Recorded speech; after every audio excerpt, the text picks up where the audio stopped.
Hi there, this is David and welcome to the Top 10 Worst JRPG Party Members, Part 5. Here, we'll be recounting characters from classic RPGs who are just terrible in battle. Your comments keep piling up and reminding me of some lumps of coal out there, so look forward to a Part 6. When I first started compiling the list, I knew that there would be at least 3 parts, but who knew that there were tons of characters out there that I just needed to drag? Number 10. The Prince of Cannock of Dragon Warrior 2. Many of you have asked where he was, certain that he would be in a previous list, but I've hesitated to add him and drag him on here since number 1, he's mandatory, and number 2, you're locked into a 3-person party. He does have his uses. He is a great backup healer, he is outside on return, and he has access to Firebane and Increase as well. However, all that being said, he is still completely outclassed by the other 2. The real problem with the Prince of Cannock is that his equipment selection sucks. His best weapon in the entire game is the Iron Spear, which you get in the town that you go to right after you first recruit him at the beginning of the game. So he's pretty much just better off defending or casting a spell by the time that you get the ship. Thankfully, Enix realized this and gave him some extra weapons to equip in the subsequent remakes, so just for clarity, he's really only crappy in the NES version, not the others. Number 9. Shana and Miranda of Legend of Dragoon. Looks like the Legend of Dragoon is getting a bit more hate or love, love on this list. Last time we saw Kongal, a crappy tank, and today we're going to look at 2 archers, Shana and Miranda. Normally, I like archers in RPGs. There's just something about fighting from a distance without using a gun that speaks to me. But here, they're just a big letdown, and I think the main reason for that is the lack of additions. Combat in this game is bare bones basic. Unless you transform into a Dragoon, the only thing that you can really do in battle is attack, defend, or use items. So combat is really built around attacking and the addition system, only both of them lack additions for some godforsaken reason, making them the worst attackers in the game by far. And as Dragoons, all they can really do is heal. Big whoop. To make matters worse, once you get Meru, they're both essentially obsolete. Number 8. Tony of Wild Arms XF. If you're going to put a dog in an RPG, please make sure that they're actually useful. We saw this last time with Boney and Mother 3, but at least here you can take Tony out of your party when you get more members. The problem with the little pup is that not only does he have nothing useful going for him, except for speed and movement, but he also can't learn any of the job classes that everybody else can. This was Bao's problem last time too, in Lufia, the Ruins of Lore. If you're going to have a job class system, everyone should be able to participate in it. And if you do have an odd man out, there should be a very good reason for it. They should have like a unique job class that's either really powerful or fills a niche. Many of the unique characters that join up with you in Final Fantasy Tactics did this, but this poor little doggy will be dropped from your roster before you hit the 10-hour mark. Number 7. Noel of Star Ocean 2. Attack magic is pretty much useless in this game, not dealing all that much damage and pausing the battle every single time it's cast. This makes 3 characters in particular come under my fire: Celine, Leon, and Noel. Celine, while only having access to black magic, is your first recruit, so she can't actually come in handy in the early portions of the game while you're still underpowered. There's not much that you can do about Leon though, he's required if you're going down Claude's path, but then there's Noel. He's your only caster able to use both healing and attack magic, but unfortunately he can't use either of them well, so there's no reason to take Reyna out of your party just to sub in this inadequate healer. Add to the fact that he's the absolute last person able to join up with your team, and you've got a real loser here. Number 6. Ken of Persona 3. Another worst party member list? Another healer. First we had Marl, then Sharla, and now Ken joins up with their lowly ranks. Like the previous 2 healers on the list, Ken's main problem is that Yukari exists.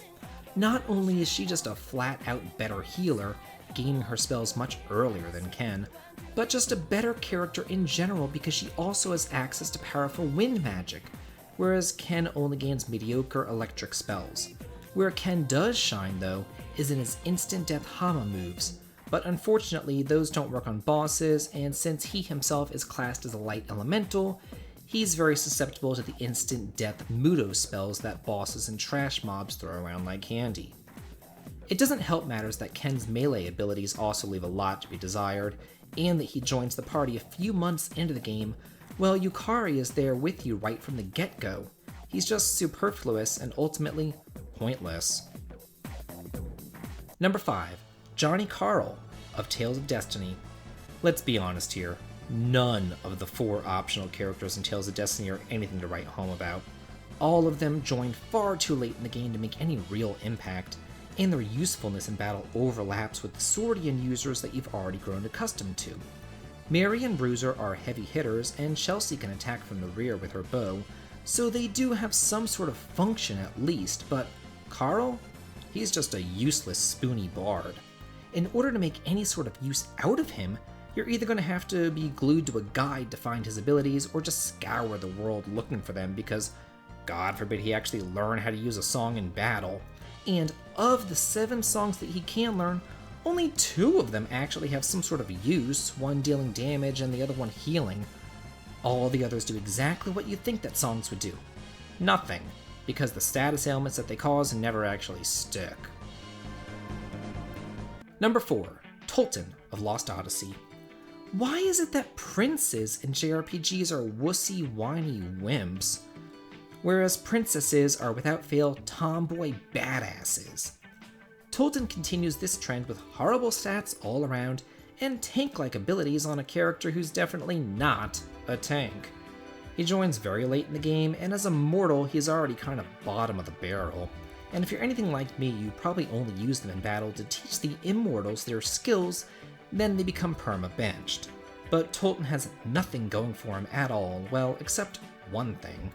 As a royal, he can afford some pretty damn awesome equipment that only he can use. It's literally some of the best in the game. So what you want to do is snatch it off this useless husk of a character and stick it on someone actually useful like Seth or Kaim. Number 3.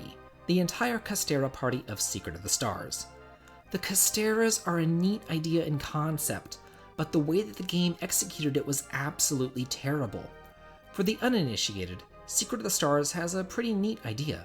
The player would actually control 2 entirely separate parties, complete with different abilities, and you could go through the game however you wanted and using whoever you wanted. Except that you really couldn't, because the hardest dungeons and bosses are cordoned off, so only the Aquatilian party can take them on. You pretty much have to focus on them for the entirety of the game, only using the Castera to grab a stray treasure or 2 for the rare occasions that the game actually remembers that they even exist.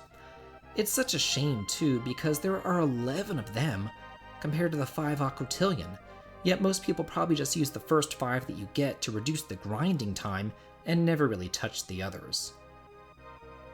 Number 2. Himi of Golden Sun Dark Dawn. Why bother? Himi exists in the game for one reason alone, to fill the quota of having 2 of each adept on the team. For those unaware, the Golden Sun games focus on a party of heroes, each an adept of a different planet and an associated element, and the hero is always a Venus adept. And being the hero, Matthew is also just a much better character all around, and Himi, the other Venus adept, joins up extremely late in the game, like only a few hours before you beat the game, that late. And in her base class, she is the lowest strength out of everybody else, coupled with horrible defense and HP, so she's essentially a mage, which is the polar opposite of the other Venus adepts, who have balanced above average stats. Most players will switch her in for a battle or 2 just for the novelty of it all, but that's it. She serves no real purpose. And finally, number 1, Emma of Wild Arms Alter Code F. Again, just like Himi, what's the point of her even existing? She's 100% a novelty character, and in order to make her even remotely useful at all, you have to put a huge time investment into her. In the original game, Emma was just a helpful NPC, But in the PlayStation 2 remake, towards the end of the game, she, along with a few others, could join up with the original gang. But when I say towards the end, I mean like immediately right before the final dungeon. So she joins up, and then you realize that her stats are abysmal, like the absolute worst in the game. Then, to make her remotely useful, you have to spend literally hours going all over the entire world, backtracking everywhere to download enemy skills for her to learn. Who in their right mind would want to spend another 10 hours downloading skills for this piece of garbage when you could just go and beat the damn game already by going into the final dungeon with your original trio? Well, that's it for the top 10 worst JRPG party members part 5. Please be on the lookout for a part 6, and as always, feel free to mention the ones that you hate the most in the comments. This has been David. If you like this, please like, comment, and subscribe, and have a good day.